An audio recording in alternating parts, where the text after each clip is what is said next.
നിങ്ങളുടെ ഇഷ്ട പരമ്പരകൾ എക്സ്ക്ലൂസീവായി സൺ നെക്സ്റ്റ് ആപ്പിലൂടെ തികച്ചും ഫ്രീ ആയി. ഇപ്പോഴേ ആപ്പ് ഡൗൺലോഡ് ചെയ്യൂ.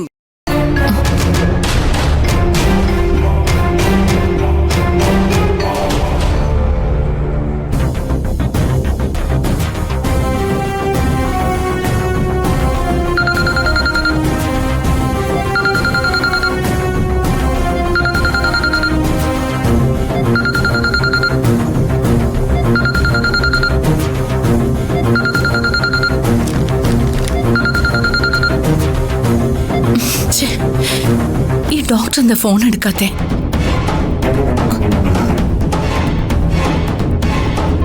ഇത് ഫാർമസിന്ന് മേടിച്ചോളൂ. ഹലോ സുമംഗലാമേ. ഹലോ ഡോക്ടർ, ഞാൻ ആകെ ടെൻഷനില്ല. നല്ല തിരക്കായിരുന്നതുകൊണ്ടാ ഞാൻ വിളിക്കാതിരുന്നത്. ടെസ്റ്റ് റിസൾട്ട് മെയിൽ ചെയ്തിട്ടുണ്ടല്ലോ, കണ്ടില്ലേ? അത് തന്നെയാ ഡോക്ടർ എന്റെ ടെൻഷനും. ഞാൻ ലാബിൽ വിളിച്ചപ്പോ അവര് റിസൾട്ട് മെയിലിൽ അയക്കുമെന്നാ പറഞ്ഞത്. അത് ദർശന കണ്ടിട്ടുണ്ടാവോന്നുള്ള ടെൻഷനില്ല ഞാൻ. ദർശന എക്സാം എഴുതിയോ? എഴുതി. എങ്കിൽ പിന്നെ സാരമില്ല, എക്സാം കഴിഞ്ഞല്ലോ. ടെസ്റ്റ് റിസൾട്ട് കണ്ടതിന് ശേഷമായിരിക്കും ദർശന എക്സാം എഴുതിയിരിക്കുന്നത്. അതിനെക്കുറിച്ച് ഓർക്കുമ്പോഴാ എനിക്ക് പേടി. ഞാനിനി എന്ത് ചെയ്യും ഡോക്ടർ? വീട്ടിൽ ചെന്ന് ദർശനയോട് കാര്യങ്ങളെല്ലാം സമാധാനത്തിൽ പറഞ്ഞ് മനസ്സിലാക്കണമെന്നല്ലേ ഞാൻ സുമംഗലാമ്മയോട് പറഞ്ഞു തന്നത്. എനിക്കത് പറയാനുള്ള ധൈര്യം വന്നില്ല. അത് സാരമില്ല. എന്തായാലും ദർശന ഇപ്പൊ വിവരം അറിഞ്ഞു കാണുമല്ലോ. അപ്പൊ പിന്നെ സംസാരിക്കാൻ കുറച്ചും കൂടി ഈസിയായി. ദർശന എക്സാം കഴിഞ്ഞു വരുമ്പോ സുമംഗലാമ്മ അവളെ കാര്യങ്ങൾ പറഞ്ഞ് മനസ്സിലാക്കിയാൽ മതി. എല്ലാം ശരിയാവും. എനിക്ക് അല്പം തിരക്കുണ്ട്, വെക്കട്ടെ?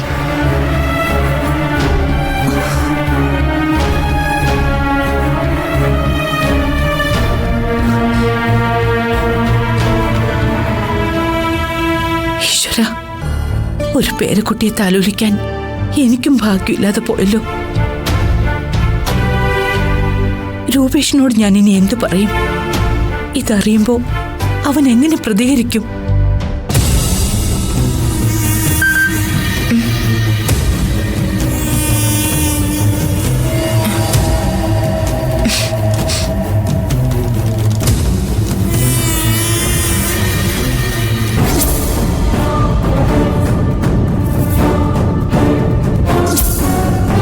നിഖിൽ എന്നെ ചതിക്കുകയാണോ? വീണയോടവൻ കുറച്ച് കൂടുതൽ സോഫ്റ്റായി പെരുമാറുന്നുണ്ടോ?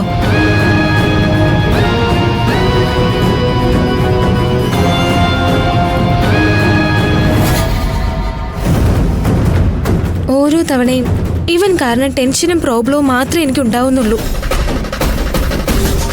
ഇത് മുന്നോട്ട് കൊണ്ടുപോകണോ അതോ ഇവിടെ വെച്ച് തന്നെ അവസാനിപ്പിക്കണോ?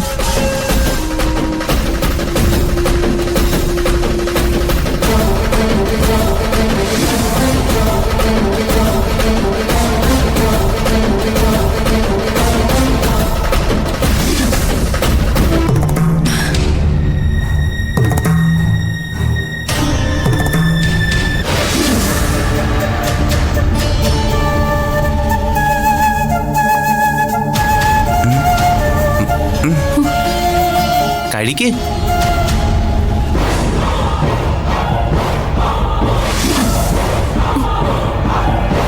ഈ സന്തോഷമെല്ലാം ഉടൻ തന്നെ ഇല്ലാതെയാവും. എക്സാം എഴുതിയില്ലെന്ന് രൂപേഷ് ഏട്ടൻ അറിഞ്ഞ അത് വലിയ പ്രശ്നമാവും. എന്റെ അസുഖം എന്താണെന്ന് അറിഞ്ഞ അമ്മയും രൂപേഷ് ഏട്ടനും എന്നെ മരുവത്തൂരിൽ നിന്ന് പുറത്താക്കുവോ?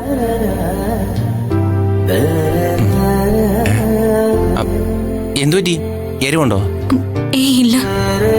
കഴിക്ക്. എരിയുന്നത് എന്റെ നെഞ്ചിലാണെന്ന് രൂപേഷ് ഏട്ടൻ അറിയുന്നില്ലല്ലോ. എന്താ കണ്ണും നിറഞ്ഞിരിക്കുന്ന? ഒന്നുമില്ല. താൻ കഴിക്ക്. അല്ലെങ്കിലേ ഞാൻ വരുത്തരാം. കഴിക്കും.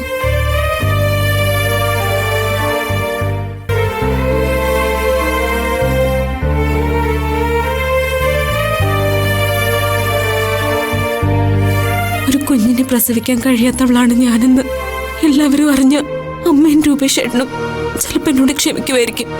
മറ്റുള്ളവര് അത് വലിയൊരു പ്രശ്നമാക്കി മാറ്റും. എന്റെ കാര്യത്തിൽ എനിക്ക് സങ്കടമില്ല. പക്ഷെ അഞ്ചുമോള്, അവൾക്ക് ഇന്നുള്ള എല്ലാ സന്തോഷവും നഷ്ടപ്പെടും. ദാ, കഴിക്ക്. വേണ്ട രൂപേഷേട്ട, കഴിക്ക്. കഴിക്ക്. എന്റെ രൂപേഷേട്ടനോട് ഞാൻ ഈ കാണിക്കുന്നത് വഞ്ചനയാ. പക്ഷെ എനിക്കൊന്നും പറയാൻ പറ്റുന്നില്ല.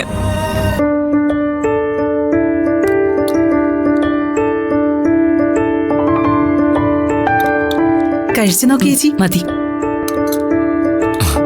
ഗീതമേച്ചി, അതിങ്ങത്താ. എന്നിട്ട് ചേച്ചിയും പോയിരിക്കെ, ഞാൻ വിളമ്പാം. അല്ല, എന്നും ചേച്ചിയല്ലേ വിളമ്പുന്നത്? ഇന്നെന്താ ഒരു പ്രത്യേകത? എല്ലാ ദിവസവും ഒരുപോലെ അല്ലല്ലോ. ഇന്നത്തെ ദിവസത്തിന് എന്തെങ്കിലും ഒരു പ്രത്യേകത കാണുമെന്ന് കൂട്ടിക്കോ. എന്താ പവി? എന്തായാലും ഇന്ന് നിങ്ങൾക്ക് എല്ലാവർക്കും ഭക്ഷണം വിളമ്പുന്നത് ഞാനാ. ഇവർക്കിതെന്താ പറ്റി? തലയുടെ പിരിവല്ല തിളവിയതാണോ അതോ ഇവര് ശരിക്കും നന്നായതാണോ? ഇന്ന് എല്ലാവർക്കും ഞാൻ നല്ല ഒന്നാന്തരം പായസം ഉണ്ടാക്കിയിട്ടുണ്ട്. ഈ 3-4 കൂട്ടം പായസം ഉണ്ടാക്കാനും മാത്രം ഇന്ന് എന്തു പറ്റി? ദർശന എക്സാം എഴുതിയതുകൊണ്ടാണോ? രാവിലെ ചേച്ചി തന്നെയല്ലേ പറഞ്ഞത്, പരസ്പരം എന്തൊക്കെ അഭിപ്രായ വ്യത്യാസങ്ങൾ ഉണ്ടെങ്കിലും ഈ വീട്ടിൽ ഒരു IPS കാരി ഉണ്ടാകുന്നത് എല്ലാവർക്കും അഭിമാനമാണെന്ന്. ആ സന്തോഷത്തിന് വേണ്ടി തന്നെയാ ഇന്ന് ഞാൻ പായസം ഉണ്ടാക്കിയത്. ദർശന പരീക്ഷ എഴുതാൻ പോയതിൽ ഇവർക്ക് ഇത്രയും സന്തോഷം അങ്ങനെ വരാൻ വഴിയില്ല. ഇതിനകത്ത് എന്തോ ഒരു രഹസ്യമുണ്ട്. അതെന്താണെന്ന് അറിയണമല്ലോ. അല്ല ഗിരിജെ, പരീക്ഷ പാസ്സാകുമ്പോഴല്ലേ ആഘോഷം? എഴുതിയതിനെന്തിനാ ഇത്ര ആഘോഷം?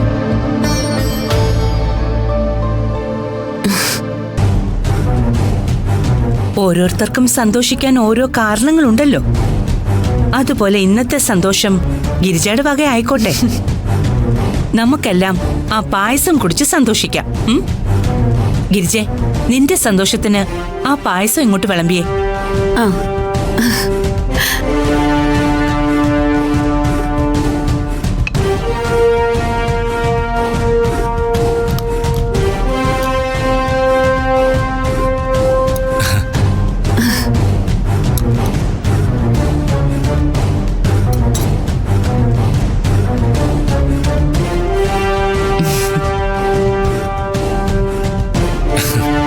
ഇവള് മിക്കവാറും അഭിനയിച്ച് ഓവറാക്കും. ദർശന പരീക്ഷ എഴുതാത്തതിന്റെ സന്തോഷത്തിലാണ് ഈ പായസം വെച്ചതെന്ന് ഇവർക്കാർക്കും അറിയില്ലല്ലോ. എന്തായാലും ഒരു കാര്യം ഉറപ്പാ, ദർശന പരീക്ഷ എഴുതിയാൽ ജയിക്കും. അവൾ IPS കാരിയാവുകയും ചെയ്യും.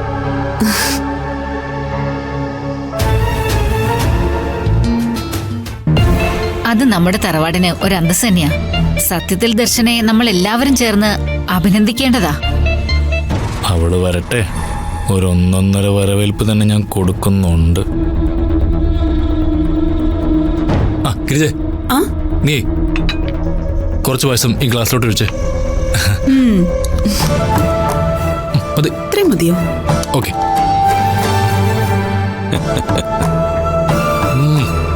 കൊള്ളാം, നല്ല 1-ാം പായസം. ഇത് കുറച്ച് ദർശനക്ക് വെച്ചേക്കണം, മറക്കല്ലേ. അതെന്താ പവിത്ര അങ്ങനെ എടുത്തു പറഞ്ഞത്? ഇവിടെ ഉണ്ടാക്കുന്ന സാധനങ്ങളെല്ലാം എന്തായാലും ദർശനയ്ക്കും കൂടി ഉള്ളതാണല്ലോ. ദർശനയ്ക്ക് കൊടുക്കാതെ ഇവിടെ ആരും ഒന്നും കഴിക്കാറില്ല. പവിത്രൻ എന്തോ ഉദ്ദേശിച്ച് പറയുന്നത് പോലെ ഉണ്ടല്ലോ. ഓ, ഞാനൊന്നും ഉദ്ദേശിച്ചില്ല. നല്ല പായസമായതുകൊണ്ട് എല്ലാരും കുടിച്ചു തീർക്കരുതെന്ന് മാത്രമേ ഉദ്ദേശിച്ചുള്ളൂ, അല്ലാതെ ഞാനൊന്നും ഉദ്ദേശിച്ചില്ല. ഓ, എന്റെ ഉദ്ദേശം എന്താണെന്ന് താമസിയാതെ എല്ലാവർക്കും മനസ്സിലാവും. ചേച്ചി പായസം കഴിച്ചു കഴിഞ്ഞോ? കുറച്ചുകൂടി കഴിക്കേ. ഇവൾക്കെന്താ ഇത്ര സന്തോഷം? ഇനി ദർശനയുടെ കാര്യം എന്തെങ്കിലും അറിഞ്ഞിട്ടുള്ള സന്തോഷമാണോ ഇത്?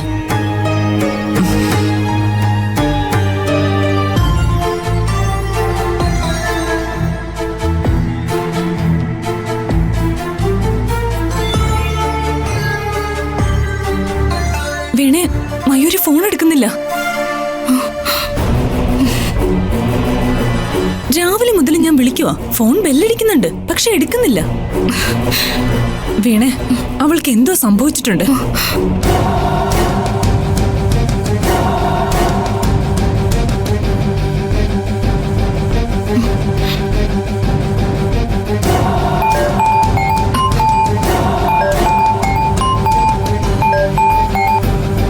ഹലോ,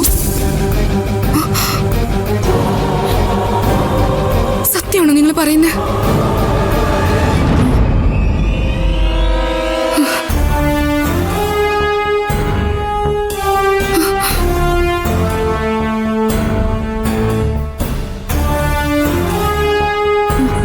എന്താടി, എന്തു പറ്റി?